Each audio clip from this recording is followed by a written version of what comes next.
예수님만이 하나님과 사람에 대한 지식의 출발점이다. 예수님만이 하나님과 사람에 대한 지식의 출발점이다 라는 제목으로 말씀 전하겠습니다. 예수님만이 하나님과 사람에 대한 지식의 출발점이다 라는 이 제목을 통해서도 우리가 알 수 있을지, 예수님을 모르고서는 그 하나님도 알 수가 없고 사람에 대해서도 알 수가 없다라는 그런 의미를 지니고 있습니다. 요한복음 17장은 대제사장적 기도라고 불리고 있습니다. 성경에서 가장 길게 기록되어 있는 예수님의 기도입니다. 예수님의 이 기도를 대제사장적 기도라고 한 이유는 예수님께서 하나님과 인간 사이의 중보 사역을 수행하는 대제사장으로서 드리신 기도이기 때문입니다.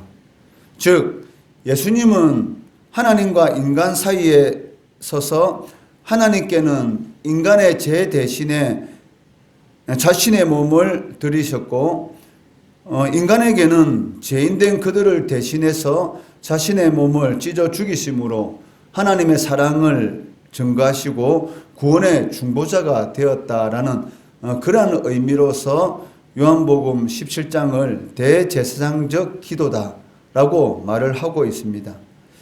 어떤 사람들은 이 기도를 예수님의 헌신의 기도다라고 부르기도 합니다. 우리가 하나님께 기도할 때에 먼저 명확히 해야 하는 것이 있는데, 그것은 하나님이 하늘에 계신 우리 아버지시다라는 것입니다. 1절에 보시면 십자가를 목전에 두고 예수님께서 하신 기도문의 서두가 아버지여라는 호칭으로 시작되는 것을 볼 수가 있습니다. 이는 기도에 있어서 매우 중요한 의미가 있는데, 하나님은 이 관계가 회복된 사람들의 기도에만 관심을 보이시고 응답해 주신다는 것입니다. 하나님을 믿는다고 하면서, 예수님을 믿는다고 하면서 하나님을 아버지라고 부르지 않는 사람은 그 하나님과는 어떻게 보면 전혀 관계가 없는 사람이다라고 할 수가 있습니다. 왜냐하면 구원받은 사람은 하나님의 자녀가 되기 때문입니다.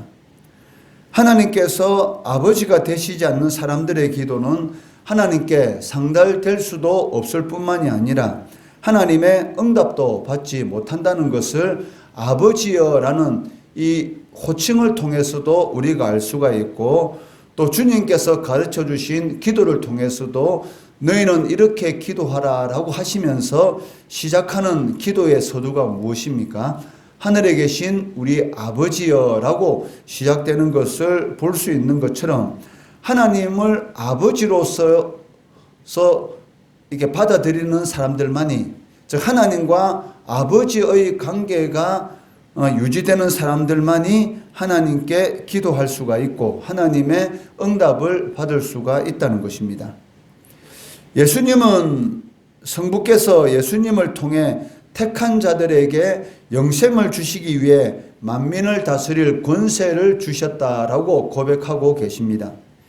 2절에 보시면 아버지께서 아들에게 주신 모든 사람에게 영생을 주게 하시려고 만민을 다스리는 권세를 아들에게 주셨음이로소이다 라고 말씀하고 계십니다. 이 말씀을 통해서 우리는 구원에 관계된 중요한 정보를 알 수가 있습니다. 즉, 첫째는 구원의 대상이 누구인가라는 것인데, 아버지가 아들에게 주신 모든 자라는 것입니다. 이는 구원에 있어서 성부 하나님의 주권적인 선택이 필수적이다라는 것을 알 수가 있다는 것이죠. 아버지께서 아들에게 주시지 않은 자들은 구원받을 수 없다라는 그러한 의미를 지니고 있습니다. 그리고 두 번째는 구원의 내용인데, 구원의 내용이 무엇입니까? 영생을 주게 하시려고, 즉 영생이라는 것을 알 수가 있습니다. 성도들이 누리는 영생은 두 가지 측면으로 볼 수가 있습니다. 첫째는 시간적 측면으로 생명이 영원토록 지속된다는 것입니다. 그리고 두 번째는 질적인 측면으로서 하나님과 함께 영원히 복된 삶을 누리게 된다는 것이죠. 이것은 그리스도를 믿는 모든 성도들이 보장받는 영생이라는 것이 무엇인가를 우리들에게 가르쳐주고 있는데, 하나님의 나라에서 영원토록 하나님과 행복한 삶을 사는 것이다 라는 것을 우리들에게 가르쳐주고 있습니다. 이러한 영생에 대해서 예수님은 3절 말씀에서 정의를 내리시고 계십니다. 3절 말씀에 보시면 영생은 곧 유일하신 참 하나님과 그가 보내신 자 예수 그리스도를 아는 것이다 라고 말씀하고 계십니다. 여기 안다는 것은 일시적으로 아는 것을 의미하는 것이 아니라 계속해서 알아야 하는 것을 의미합니다. 이것은 하나님을 하나님답게 대우해 드리는 것이고, 하나님의 뜻에 자발적으로 순종하기를 힘쓰는 것이고, 또 예수님을 하나님이 세우신 중보자로서 또 만왕의 왕으로서 알고 자신의 모든 것을 예수님께 온전히 맡기는 것, 그런 의미를 지니고 있다는 것이죠. 즉 하나님과 그의 아들 예수 그리스도를 안다는 의미가 바로 이러한 의미를 지니고 있다는 것입니다. 하나님의 아들이신 예수님이 어떤 분이신가, 그 예수님에 대해서 가장 잘 설명한 말씀 중에 하나가 5절 말씀입니다. 아버지여, 창세전에 내가 아버지와 함께 가졌던 영화로서 지금도 아버지와 함께 나를 영화롭게 하옵소서라고 말씀하고 있습니다. 이 말씀은 예수님이 하나님과 하나라는 것, 즉 예수님이 성부 하나님과 동일 본체의 존재라는 것을 명백히 증명하는 구절입니다. 여기 창세전에 내가 아버지와 함께 가졌던 이라는 이 말을 원문대로 번역하게 되면 그 세계가 존재하기 전에 당신과 함께라는 그런 의미를 지니고 있다는 것이죠. 즉 천지 만물이 존재하기 전에 하나님 아버지와 함께 계셨다라는 것을 의미하고 있다는 것입니다. 이는 이 세계가 생겨나기 전에 예수님께서는 아버지와 함께 계심으로써 영화를 누리셨다라는 것을 의미하고 있습니다. 그리고 모든 만물이 예수님에게서 기원을 두고 있다라는 그런 의미 또한 포함되고 있다는 것이죠.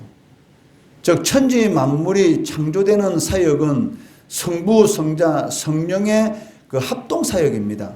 성부 하나님 홀로 천지 만물을 창조하신 것이 아니라 성부 하나님과 성자 하나님과 성령 하나님께서 합동 사역을 통해서 천지 만물이 창조되었다는 것이죠. 우리가 우리의 형상대로 그 인간을 창조하자라고 말씀하신 것처럼 이 우리라는 이 복수형의 단어를 사용함으로 인해서 바로 성부, 성자, 성령 하나님께서 합동 사역을 통해서 천지 만물이 창조되었다라는 것을 이미 창세기를 통해서 우리들에게 보여주고 계신다는 것입니다. 그렇기 때문에 모든 만물들은 예수님에게서 기원이 되었다라고 말을 할 수가 있다는 것이죠. 창세전에라는 이 말을 통해서 예수님께서는 천지와 만물이 존재하기 전부터 계신 분이시다라는 것을 분명히 보여주고 계십니다. 이것은 알 수 없는 시간입니다. 우리 인간은 시간이라는 그러한 개념 속에 살고 있기 때문에 이 영원이라는 개념에 대해서는 실질적으로 와닿지 않는 것이죠. 모세는 이것을 영원부터 영원까지다라고 묘사하고 있습니다. 시편 90편 2절 말씀해 보시면 산이 생기기 전 땅과 세계도 주께서 조성하기 전 곧 영원부터 영원까지 주는 하나님이시다라고 말씀하고 계시다는 것이죠. 즉 예수님은 영원부터 영원까지 계신 분이시다. 즉 예수님에게서는 시작도 없고 끝도 없다라는 그런 의미를 지니고 있다는 것입니다. 그러니까 요한복음 17장 이 5절의 이 말씀은 성경에 나오는 많은 말씀 중에서 예수님이 어떤 분이신가, 즉 예수님이 바로 하나님이시다라는 것을 정확하게 가르쳐 주고 있는 그러한 본문이다라고 말을 할 수가 있다는 것이죠. 무엇이든지 시작이 있으면 반드시 끝이 있게 마련입니다. 그렇지만 예수님은 시작 자체가 없는 분이시다라는 것을 말씀하고 있다는 것이죠. 그래서 예수님에 대해서 말씀하실 때에는 영원자이시다. 즉 예수님에게 있어서는 영원이라고 부를 수밖에 없다라는 것입니다.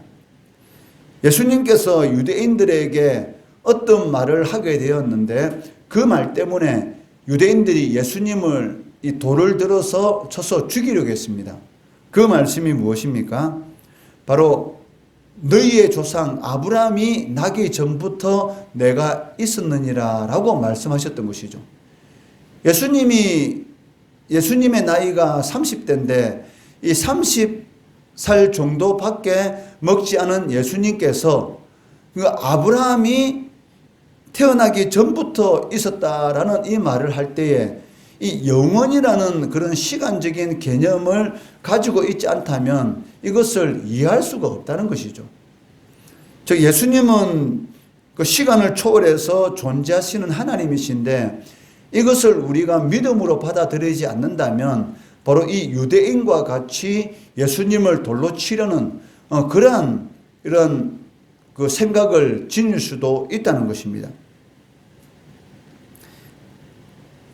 다만 하나님 아버지께서 계획하시고 목적하신 바를 이루시고자 잠시 인간의 이 시간 속에 들어오셨던 것이지 여전히 영원이라는 그런 본질을 지니신 분이시다라고 예수님에 대해서 정의할 수가 있다는 것입니다.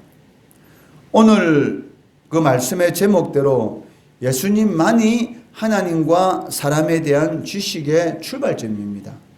예수님을 모르고서는 하나님을 알 수도 없고 예수님을 모르고서는 인간이 어떠한 존재인지를 알 수가 없다는 것이죠. 아무리 세상적으로 많은 지식을 가지고 있다 할지라도 예수님을 모르는 사람이 하나님을 알 수 있다? 그것은 불가능한 것입니다.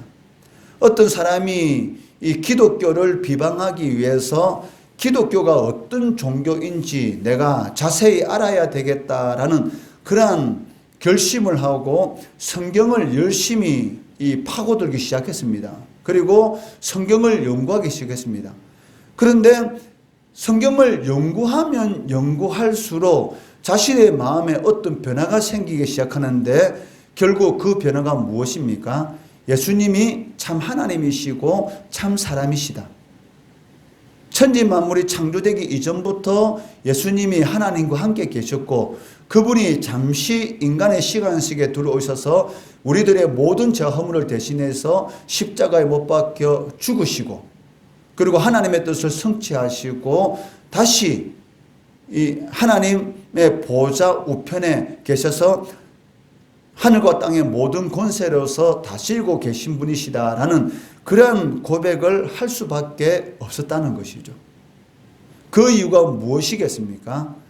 바로 예수님을 알 때에 바로 하나님을 알게 되었고 자신이 어떠한 존재인지 즉 죄와 허물로서 영원히 지옥 형벌을 받을 수밖에 없는 그런 무익한 존재 즉 하나님에 비해서 먼지와 같은 그런 티끌과 같은 그런 무익한 존재인 것을 깨닫게 되었다는 것이죠. 예수님을 제대로 아는 사람들만이 하나님을 경외할 수가 있고 예수님을 제대로 아는 사람들만이 하나님 앞에 무릎을 꿇을 수가 있다는 것입니다. 그래서 오직 하나님 아버지께서 성도들의 모든 기도에 대해서는 반드시 응답해 주시는데 그 조건이 무엇이었습니까? 바로 예수의 이름으로 기도할 때만이 바로 하나님께서 우리들의 모든 기도에 대해서 응답해 주신다는 것이죠. 요한복음 17장은 예수 그리스도께서 대제사장으로서 우리들을 위해서 기도하신 그러한 내용이 기록되어 있습니다. 그 내용에 기록된 것처럼 바로 예수님만이 참 하나님이시고 예수님이 참 사람이시라는 것을 믿음으로 받아들이고 예수 이름으로 우리가 기도할 때에 반드시 응답해 주시고 예수를 통해서만이 하나님을 알 수가 있고 내가 어떤 존재인 것을 알 수가 있다라는 것을 명심하시고 삶 가운데 예수님과 동행하심으로 응답하시는 하나님의 능력을 체험하시는 우리 성도 되시기를 주의 이름으로 축원합니다.